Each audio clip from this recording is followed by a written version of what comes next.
Before sunrise, a single point of light shines brighter than anything else in the morning sky. From a distance, Venus looks entirely peaceful. In the early 1960s, astronomers noted that this neighboring world shared 95% of Earth's size and had nearly identical mass. These physical similarities led to the period's defining label, the twin sister of Earth. This designation fueled speculation that beneath the planet's thick, unbroken layer of clouds, there might exist vast oceans or even lush tropical environments. Today, however, space agencies and private billionaires direct their immense resources toward building colonies on Mars, a frozen desert much farther away. Venus is almost entirely ignored by human exploration. The intense rivalry of the Cold War originally pushed the United States and the Soviet Union into a race for cosmic dominance. Every new celestial body was a territory waiting to be claimed by competing superpowers. Driven by this geopolitical pressure, the Soviet Union launched the Venera program. The objective was straightforward but massive: build a probe capable of physically landing on the Venusian surface. Humanity's pursuit of a second Earth was about to lead directly into a multi-decade encounter with a terrifying alien environment. The first obstacle to reaching the surface was visual. Astronomers peering through optical telescopes found their view entirely blocked by an incredibly thick, reflective atmospheric layer surrounding the planet. In 1960, a young American astronomer named Carl Sagan published a research paper proposing a bold theory about what lay hidden beneath that opaque barrier. Sagan suggested that the planet was experiencing a runaway greenhouse effect. The thick atmospheric gases were trapping massive amounts of solar radiation, preventing any heat from escaping back into space. The early Soviet attempts to reach the planet, Venera 1, 2, and 3, never even collected surface data. The intense heat of the sun destroyed their internal sensors while they were still in deep space, silencing the probes before they arrived. Meanwhile, NASA approached the problem from a distance. They launched Mariner 2, which successfully completed a flyby of the planet, gathering the first raw atmospheric readings from 35,000 kilometers away. The telemetry from Mariner 2 confirmed Sagan's theory was correct. The measurements indicated surface temperatures approaching 480 degrees Celsius, a threshold high enough to melt solid lead. The first barrier to exploring Venus was a lethal thermal wall, instantly erasing any early hopes of finding biological life. The Soviet engineering teams persisted, designing heavily reinforced probes for Venera missions 4 through 6. These new machines were built specifically to physically enter and descend through the Venusian atmosphere.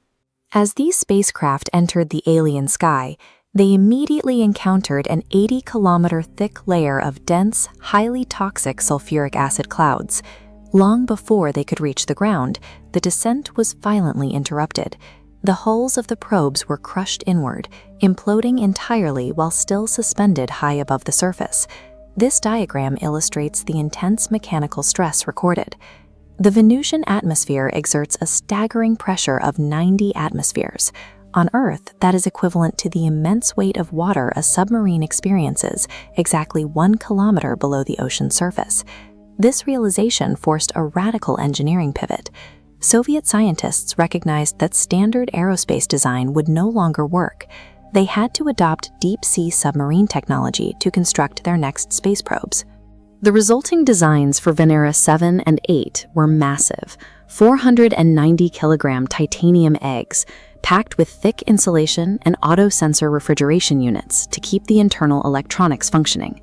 Surviving the descent required engineering for the density of a boiling, toxic ocean, rather than the thin air of a typical atmosphere.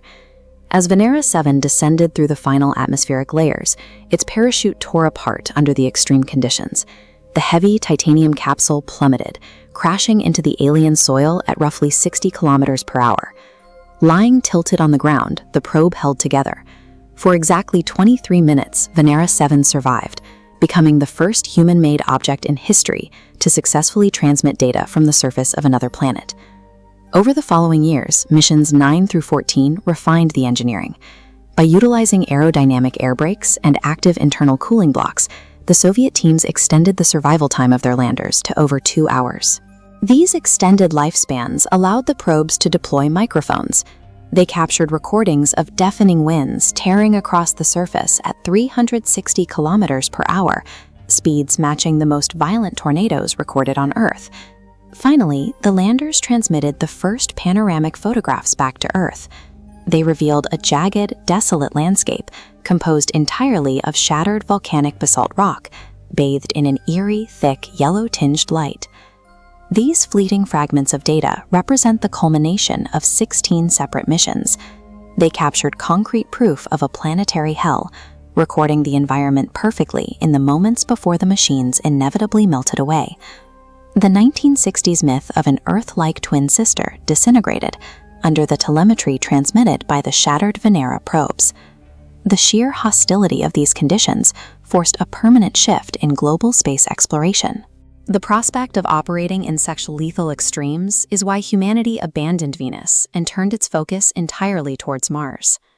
Today, Venus serves as a planetary-scale case study of the greenhouse effect.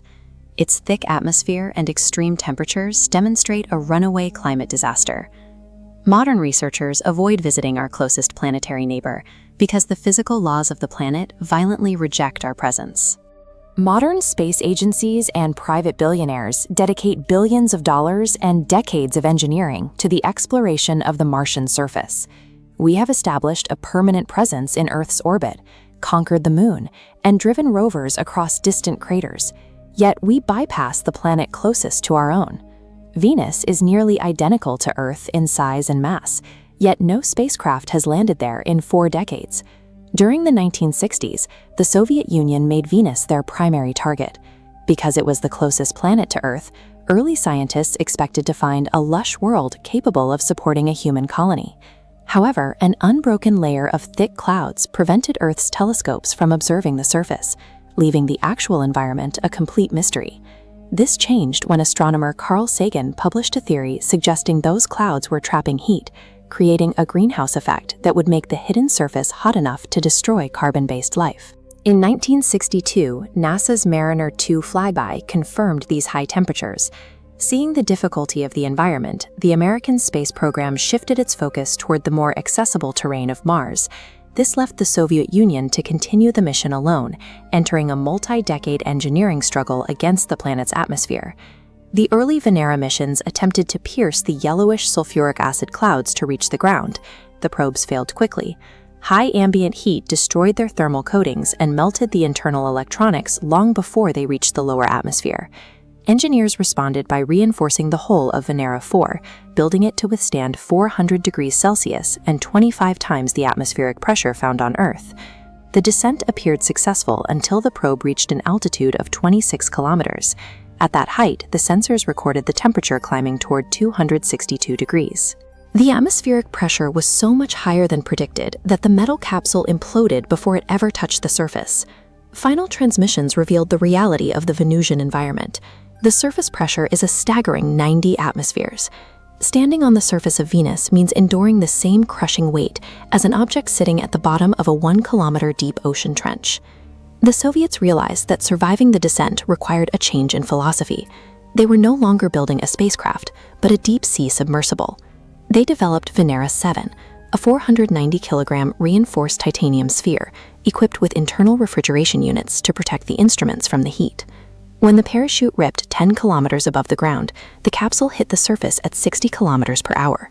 It tilted on its side, but survived for 23 minutes, enough time to prove the ground was solid basalt rock. So later missions, the engineers intentionally removed the parachutes from the landers. The air near the surface is so dense that these heavy metal probes simply drift downward like a stone sinking through water, landing safely without any mechanical assistance. Upon landing, the landers recorded temperatures of 480 degrees Celsius, high enough to melt lead, and a landscape of sharp volcanic rock. These machines captured the first photographs of the surface and recorded the audio of 360 km/h winds moving through the thick gas. Even these reinforced titanium structures could only buy a few minutes of operation before the heat and pressure caused a total mechanical failure. The Soviet Venus program ended in the 1980s, leaving a collection of melted and crushed titanium husks on the surface. The immense cost of engineering these probes resulted in only a few hours of total surface data, before the environment destroyed every landing craft ever sent.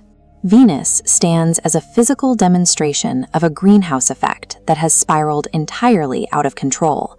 The extreme risk to hardware created by these conditions is the primary reason no space agency has attempted a successful landing mission in 42 years. The bright star we see in our twilight sky is not a twin of Earth, but a warning of how quickly a planet's climate can become hostile to everything we build.